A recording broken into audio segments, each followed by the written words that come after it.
अभी अमेज़ोन से एक पार्सल मंगवाया हमने, उसको अनबॉक्स करने वाले हैं, देखते हैं उसमें क्या है और जो उन्होंने बताया था उसके मुताबिक ठीक है कि नहीं। ये है हमारा बिल जी, ये 55 दिरहम लिए उन्होंने। असल में कीमत जो थी वो थी 35 दिरहम, 20 दिरहम ऊपर इन्होंने चार्ज पे डाल दिए। ये देखें जी, ये है व्लॉगिंग किट। तो भी देखते हैं कि जैसे उन्होंने दिखाई थी उसी तरह की है या नहीं, क्या पोजीशन है, इसमें क्या क्या चीज़ें हैं।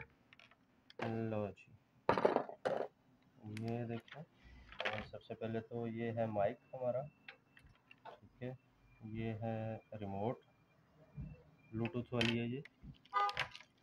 ये मोबाइल लगाने के लिए स्टैंड है, और ये हमारा व्लॉगिंग हैंडल है, ठीक है। और ये इसके साथ लाइट है।